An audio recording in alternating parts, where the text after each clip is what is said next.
titled Enough of Executive Recklessness and Bring a Day. The present situation of things in our nation requires a lot of prayers and God's guidance.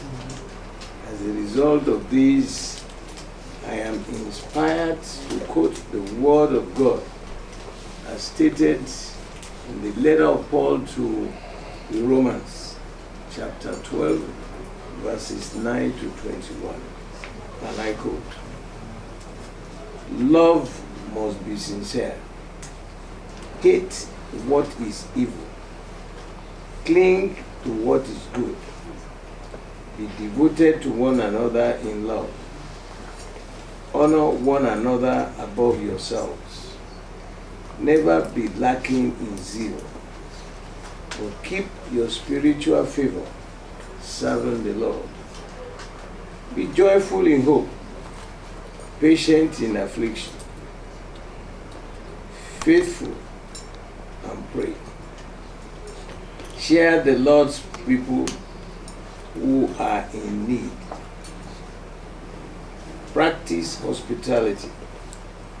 Bless those who persecute you. Bless and do not curse. Rejoice with those who rejoice. Mourn with those who mourn. Live in harmony with one another. Do not be proud, but be willing to associate with people of low position. Do not be conceited. Do not repay anyone evil for evil. Be careful to do what is right in the eyes of everyone. If it is possible, as far as it depends on you, live at peace with everyone. Do not take revenge, my friends, but leave room for God's wrath, for it is written, it is mine to revenge. I will repay, says the Lord. On the contrary, if your enemy is hungry, feed him. If he is thirsty, give him something to drink. In doing this, you will heap burning coals on his head. Do not be overcome by evil, but overcome evil with good. End of quotation. Our nation, Nigeria, currently finds itself at a critical juncture where the actions of the current political administration threaten to erode the very foundations of our hard-won democracy. 26 years ago, after the restoration of civilian government, a growing number of Nigerians are left questioning the authenticity of a government that claims to be of, by, and for the people. It is time for us to confront these challenges head-on and demand a democracy that truly serves its citizens. Recent events in Rivers State are indications that the administration of our democracy remains problematic. Following the declaration of a state of emergency on March 18, 2025 by President Bola Tinubu, which involved the suspension of Governor Fubara and others, I raised the alarm that there are potential threats to our democratic framework.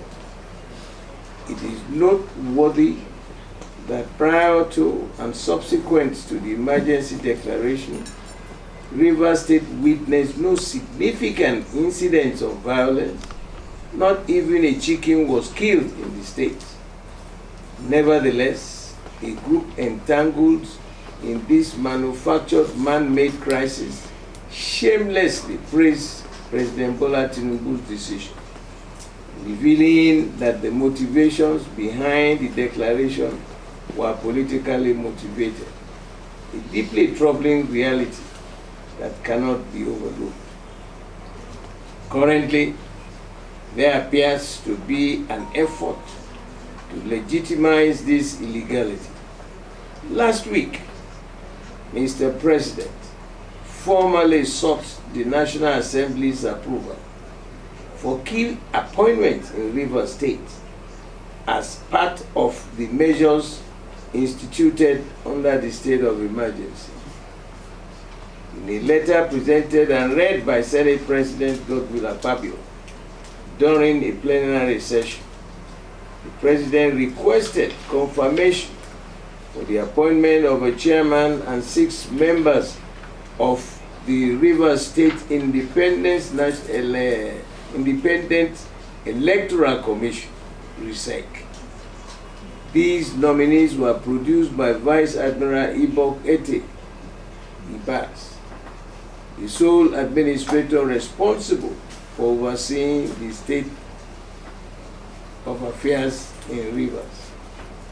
The President underscored the necessity of these appointments to facilitate effective governance during the emergency period and to assist the administrator in managing state functions efficiently. The request also includes confirmations for positions which the Rivers State Primary Health Care Board, the Rivers State Civil Service Commission, and the Rivers State Local Government Civil Service Commission. What a joke. The President's insistence on these appointments reveals a troubling disregard for democratic principles. This move raises serious concerns about the concentration of power and undermines the very fabric of our democratic institutions, suggesting a calculated effort to bypass accountability and manipulate state functions at a time when the people's voice should be paramount. The Senate referred the matter to its ad hoc committee on emergency rule in Rivers State, which is expected to submit its report within 1 week. The implication of above is that a person in office illegally is now being mandated to conduct council elections in this oil-bearing state. I once told President Tinubu that in 1972, Fela Anikulapo Kuti, the great and iconic Nigerian musician, who was born by a clerical father and a very, very strong mother, released his popular album, Rofo Rofo Fight, where he sang, "When trouble they sleep, Yanga go wake up. Waiting he dey find, palava he go get trouble, na palava he go get." Fela died in 1997, but unfortunately, the effect of that song is still reverberating in Nigeria today. Those in charge of the polity have closed their ears to reasoning and deliberately coming out with policies capable of disintegrating this great nation. It is disheartening that Nigeria is precariously and dangerously staggering on the path of self-destruction. I pray this trouble does not start from Rivers State. It seems those in charge have refused to learn lessons from events of the past. Pitiably, lovers of Nigeria are too timid to challenge them. I want to reiterate that what the President is doing in this Rivers matter is completely illegal, and Nigerians know this. Constitutionality is being disregarded and disrespected. It is not possible for illegality to overcome legality. It will never happen. now or later. The president is not the government. The governor is not the government. It is the people that constitute governance and government. The moment you take the mandate of the people away, it is no longer democracy. That is exactly what is happening in Rivers State. Some people were deliberately mandated to cause crisis in that state so that the APC can take Rivers from the back door, which is unfortunate. In the 60s, the late Prime Minister Abubakar Tafawa Balewa was asked what he was doing about the crisis in Western region.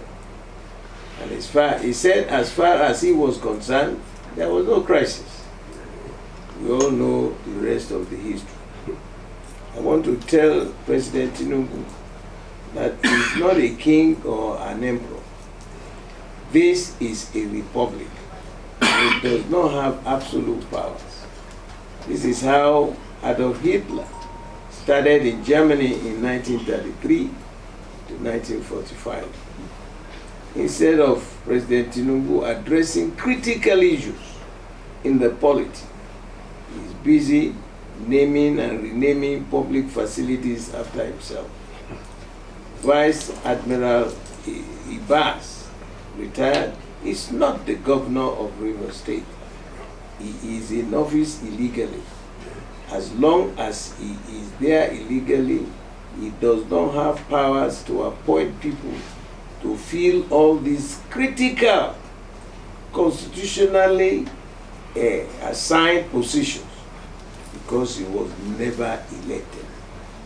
Today, and with the series of crises, insecurity, hunger, joblessness, and other vices in the country, President Tinubu is busy toying with the future of our nation. Nigerians do not feel safe anymore in their fatherland. But the federal government, all the APC and the Senate are only interested in controlling Rivers' resources. Aside the fact that history is a faithful record of the past, it is also a prophecy of what is coming. That is why Fela's song is still apt decades after. Today, I see what led to the collapse of the First and Second Republics being repeated by the APC-led federal government. When democracy was suspended in Rivers, the National Assembly, without the mandatory two-thirds approval, rubber-stamped this unconstitutional action by voice vote. That was an indication of things to come. It is disheartening that Nigeria is on the spot globally for wrong reasons. The law says 2/3 of members of the National Assembly must approve the declaration of state of emergency. That is, 74 senators and 240 representatives. So what is the meaning of voice vote? Did they get these numbers before emergency rule was okayed? This presidential system we are operating now is worse than what happens in a military organization. There is no longer democracy. It portends what is coming in 2027. My message to our president is that power is transient, not absolute. The power you wield today is not permanent. You only know the beginning of a crisis. Nobody, including you, will know where and when it will end. Nigerians are suffering, but these operators don't care about the people. There is a dangerous slide to anarchy in the polity. If they don't apply the brake now, the wrong direction that they are heading may lead to political collapse. To Mr. President, I want to ask you, is this democracy or dictatorship? Where did you get the powers to suspend elected officials when you declare state of emergency rule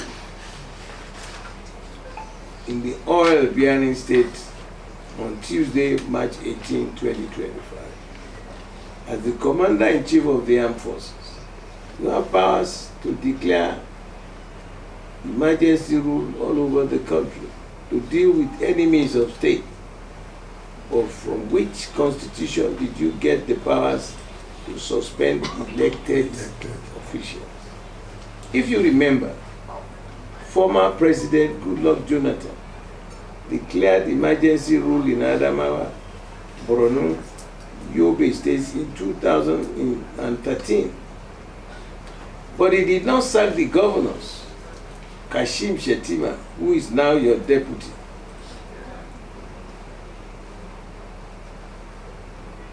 Borno governor then, despite the fact that he did not sack governors, below is what you wrote to attack Jonathan, and I quote, "It is now abundantly clear that President Jonathan has finally bared his fangs, confirming what was widely speculated. By declaring a state of emergency in Borno, Yobe, and Adamawa, he has intimidated and emasculated the governors of these states. We are witnessing a dangerous trend in the act of governance and a deliberate ploy to subvert constitutional democracy. The body language of Jonathan administration leads any king watcher of events to the unmistakable conclusion of the existence of a surreptitious but barely distinguished intention to muzzle the elected governments of these states for what is clearly a display of unpardonable mediocrity and diabolic partisanship geared towards 2015. Borno and Yobe states have been literally under armies of occupation, with the attendant excruciating hardship experienced daily by the indigents and residents of these areas. This government now wants to use this excuse of security challenges faced by the governors to remove them from the states considered hostile to 2015 PDP Jonathan project. Let me be quick to say that this administration will be setting in motion a chain of events, the end of which nobody can predict. President Tinubu, end of quote. President Tinubu, in 2013, you accused Jonathan, somebody who did not remove Shettima and others from office, of setting in motion a chain of events, the end of which nobody can predict. What do you want Nigerians to say about you with your suspension of democratically elected governor, his deputy, and lawmakers? President Tinubu, if your advisors are not ready to tell you the truth, Nigerians have spoken with one voice that your despotic tendencies by jettisoning democratic governance in the name of the state of emergency cannot stand. This is a travesty taken too far. Sadly, Nigeria is sliding dangerously into full-blown dictatorship. Nowhere in the Constitution is it written that democratically elected officials can be removed by emergency declaration. Jonathan demonstrated this in 2013. You criticized him. Now you have done something worse. Even before the heavily compromised National Assembly ratified it, you already swore in the administrator. Yes. Are we in full-blown presidential lawlessness now? The message you are sending to Nigerians is that laws mean nothing to those in power. a series of unchecked abuses. This is a classical example of how democracies die. Enough of executive recklessness and bring it in. The time for tolerating a flagrant disregard for our democratic norms must come to an end. Rivers State stands as the cornerstone of our economic vitality and financial resilience. The current trajectory is far from a viable path to peace. Rather, it risks igniting a crisis that will reverberate beyond state lines, impacting every Nigerian. I speak from the position of an elder who has seen so much in our country. Let this serve as a clarion call. Enough is enough.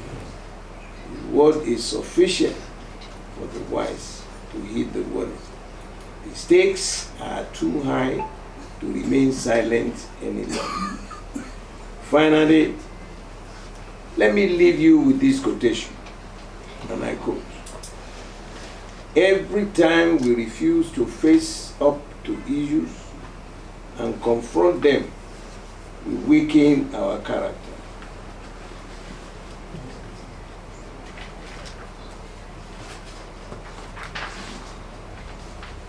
We need courage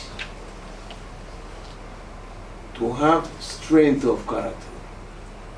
If we do not have the courage to face things that are wrong and deal with them, we are what the people of old call moral cows in our plump comfortability. There is no doubt that our age suffers from a lack of moral courage.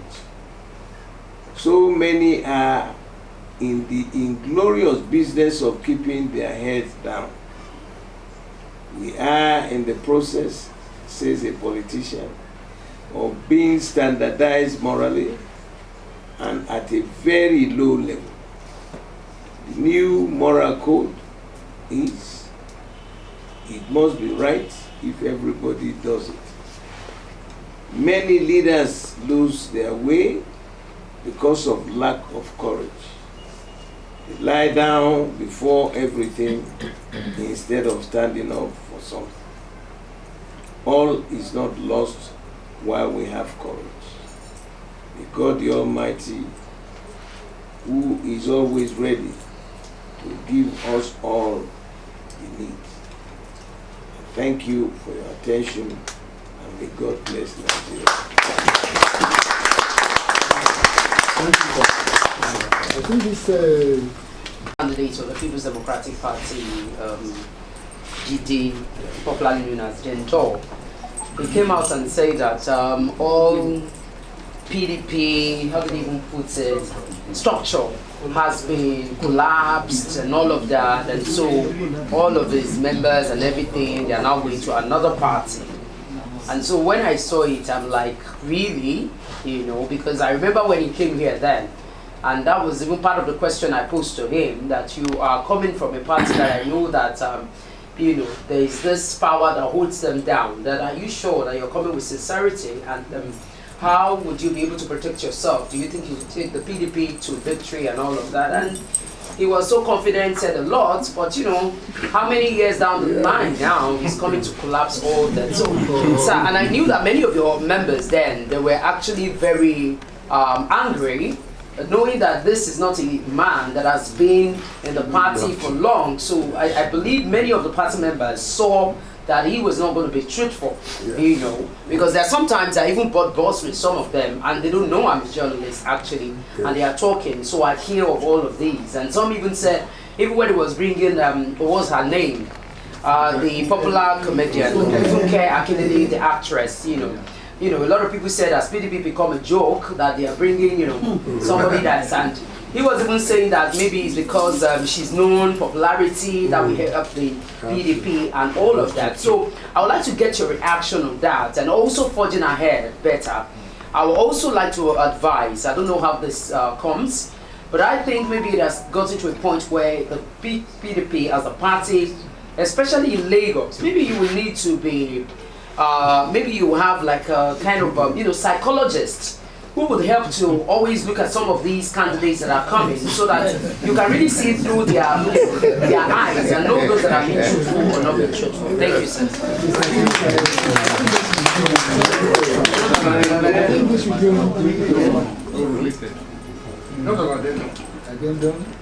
How do you feel that the membership of your party is being dissipated?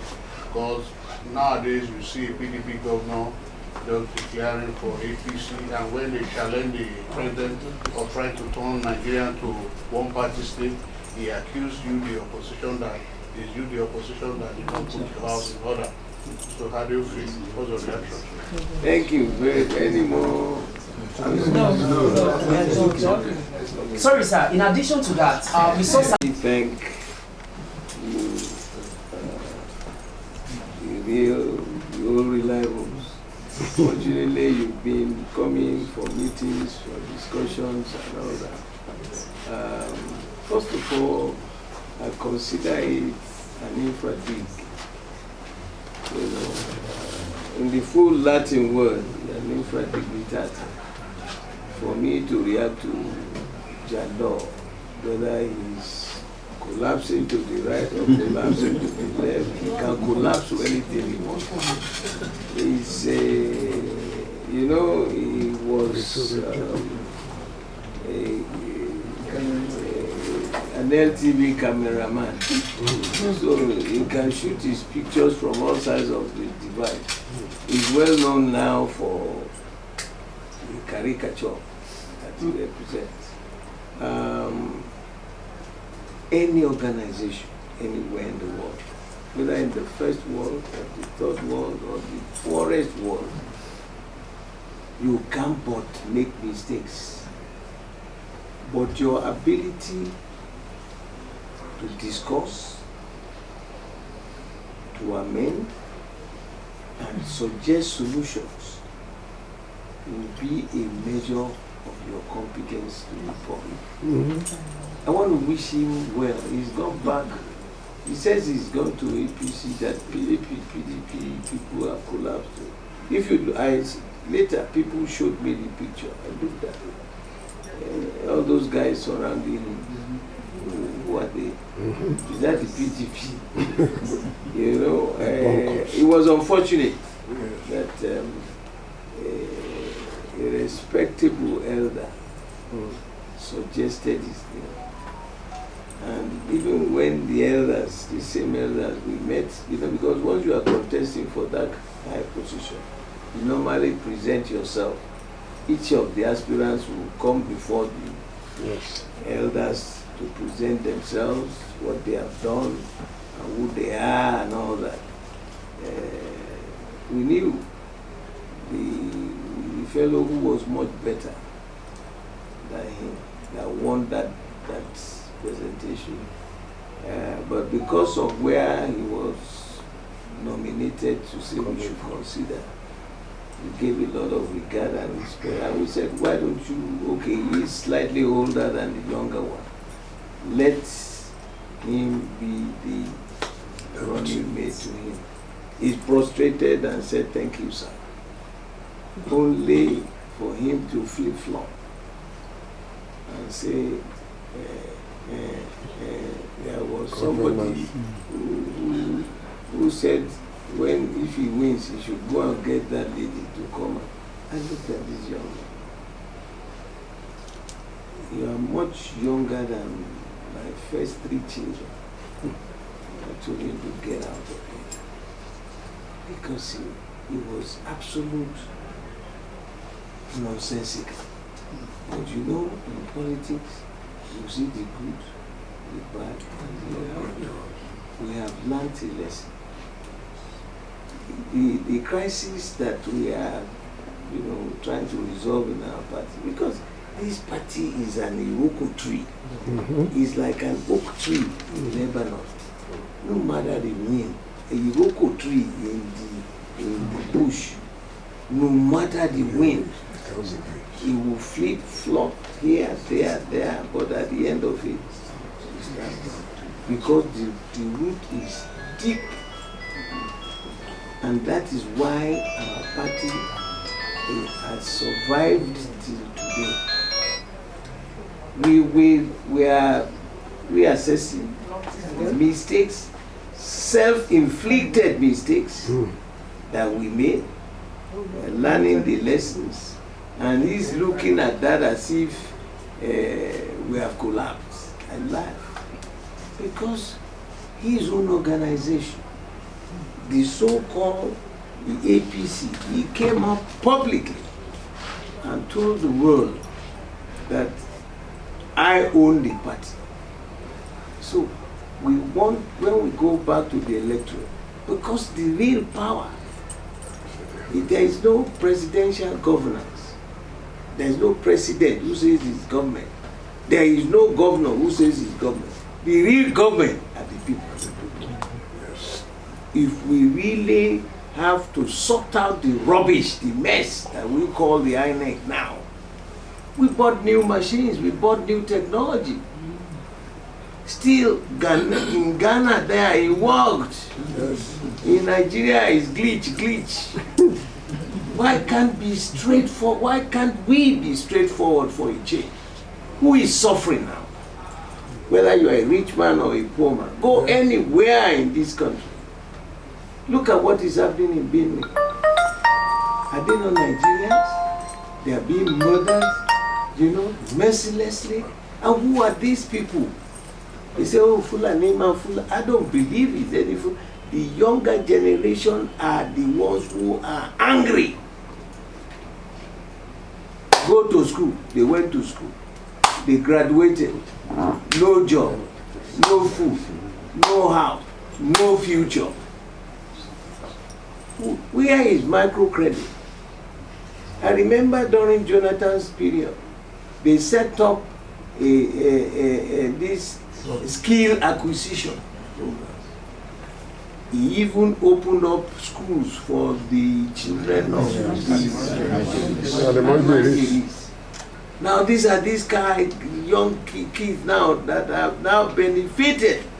And you know what education does to people? Education makes people easy to rule but difficult to enslave. He has opened up their minds, they are challenging. Why am I coming back to my papa's hut? Why can't I also have a car or have this or have that? They're challenging. You remember when Papa Ulo opened up education? That was how people like Abiola benefited. He was one of those, the first 200 people that got scholarship and went to Glasgow to study accountants. And many like that. So why not? What are we doing? Go to my local government there, see these children. There's no future. An idle hand. So, Jando, I wish him well. He's looking for another free lunch. The foolish people, who thought, hey, they found somebody, they've learned a lesson. But we have determined that in these states, anybody, no matter who you are, you want to contest, the people will decide. Yes. From now, no Baba say anymore. Nobody say. Go to your local government. Fight it out from your ward and let the people say. So that in 4 years you'll be thinking, if I want to renew my mandate to go back, what would I have done to the people to say, yes, we will support you. That was what is missing. That's why today you go to the national, nobody gives a damn. What have they done to impact positively, to bring joy and happiness to the faces of Nigeria? But in the meantime, a place that is quiet and peaceful, you say, emergency. We've seen it before. Where, my Oga there, everything built will be named after him. Everything, The moment he left, they removed all those things. We are all still alive. You've seen it before. Psychophancy. Let that psychophancy be positivity to make people happy, to guarantee good life for them.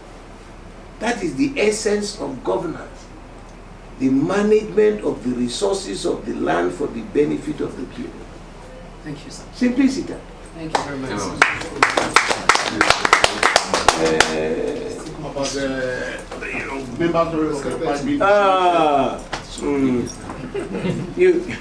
You know, for somebody who is really civilized, honest, dedicated, and loyal, to say you want to go from the party that made you, that gave you the ticket, because you know the competition before you can get the ticket, primaries and this. I keep challenging our colleagues in APC. In PDP, you will find all the structures. That's why I call it the Iroko tree. The political Iroko tree. We have chairman, secretary, this, attorney general, this, legal advisor, youth leader, woman leader, national organizing, this, that, all that structure, all the way to the world. Yes. We because of our crisis, we delayed our next meeting. Ask our APC, when was the last time they had a national convention? That was when Bola emerged as presidential candidate. He alone appointed Ganduje as chairman. So who is the secretary of APC national? Who is the woman leader? Who is the youth leader? Where are those other people? Now come to the zone. Come to my state here. Who is the national state chairman of APC? The secretary, these boys who are running around the Oshodi, those are the ones managing their party. Who? Let them tell us who is the state chairman. In those days we knew the chairman, the secretary, the this, the that, and then you all meeting. So Nigerians should not be deceived. Those who are heading there, wish them luck. What happened to those who left before? Yes. They were beating blue and black. They ran back. Because, you know, political party is like a police station. You don't lock your doors. Anytime you go to a station, there will be a desk sergeant. So, wish them luck. Now, it has started. You see, position. Take Delta. The Wahala, there was in Borno this weekend. Yesterday. Was it yesterday? The state of the vice president, Yes. serving vice president, they were throwing chairs and tables and saying that this and that. The party in government. The state of the vice president of this country. They cannot agree who is to be this and that and all that because there is no structure. We will carry ourselves and we will campaign, we will debate, we will show Nigerians. Yes. If at the end they manipulate the results, we will remain the way we are. Yeah. But shine your eyes, Nigerians. The power really belongs to the people. It is their choice to ensure that the people they will put there will be people who will go and serve them. We want a servant leader who will serve, not a leader who will want you to serve him. No. You know, as Jesus Christ said, you know that final day when he was winding up As he got up, he removed his toga, started washing the feet of his disciples. I remember Peter said, no, you cannot wash my feet. He said, if I can't wash your feet, then you are not part of it. Because the leader is the servant leader. Not a leader who is to be served. That's the job. Public office. You are going to help the people. You are going there to serve them. Not come around with all kinds of bulletproof vehicles disturbing everybody, shutting everybody down and up. Look at that young man in. One day, he said he was walking on the street and he saw his old professor, his school teacher in primary school, standing beside a tree. Of course, it's the younger one who recognized. He went to him. He said, "Sir, come and look at him." He said, "Sir, what are you doing here?" You know, his old teacher said, "Look, I couldn't afford to rent any house anymore, so I live on the street."